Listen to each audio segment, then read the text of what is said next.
Yo, what's up guys? So nagbabalik na naman tayo dito sa ating YouTube channel.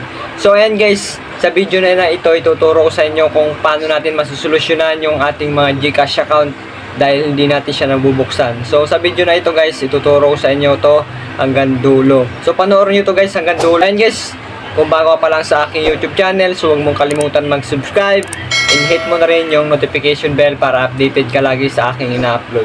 So ayan guys, so simulan natin kagad to, huwag natin patagalin to. Let's go!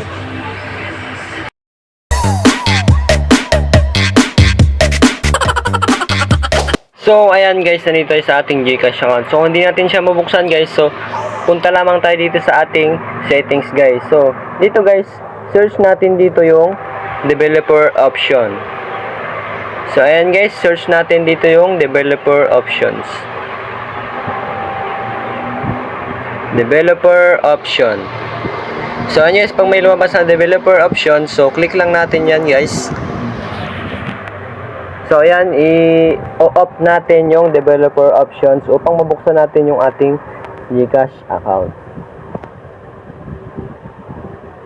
So ayan guys, off lang natin yan. Kailangan natin siyang i-off dahil yun yung requirements ng GCash upang mabuksan natin yung GCash account natin ulit. So ayan guys, balik lang tayo dito sa ating GCash account.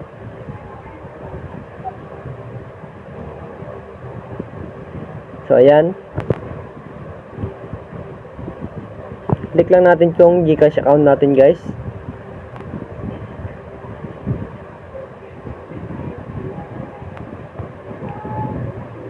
So ayan guys, so kung okay na guys yung ganyan yung GCash nyo, so ayan, mabuksan natin yung access and device. So ayan guys, so okay na yan pag ganyan guys yung GCash account natin.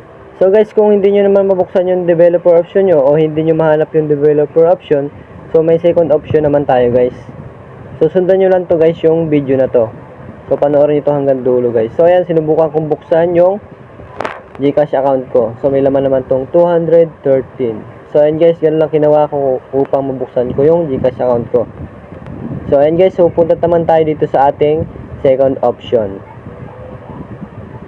So ayan guys, labas tayo dito sa ating GCash account.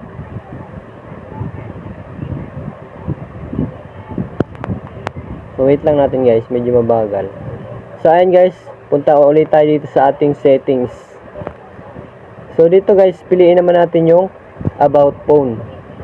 Kapag hindi natin yung ma-search yung developer option guys, so ayan guys, subukan natin i-search yung developer options natin, so hindi natin siya mahanap. So ayan guys, kapag hindi natin siya mahanap, so punta tayo sa about phone. So pindutin natin yung version, tapos build number. So pindutin lang natin yung build number ng 7 beses guys, para mabuksan natin yung developer options. So ayan guys, wait lang natin, medyo mabagal. So you are now in developer model. So ayan guys, labas tayo dito guys sa about phone natin. So punta tayo dito guys sa search volume. So search ulit natin yung developer options guys. So ayan guys, lumalabas na yung developer option. So ganun lang guys mag-open ng developer option. Sabay i-off natin siya guys para mabuksan ulit natin yung GCash account natin. So ayan guys, yan lang yung solusyon upang mabuksan natin yung GCash account natin. So may isa pang solusyon guys. So linisin din natin yung GCash natin, yung clear cache guys, yung about info naman siya. So ayun guys, tuturo natin sa second video natin. So ayan guys, click ko lang yung GCash account ko. So ayun guys, so nabubuksan na natin siya ulit. So yung problem natin guys is na-solve na. So ganun lang kadali guys mag off ng developer options. I-off natin yung developer options natin upang mabuksan natin ulit yung GCash account natin guys.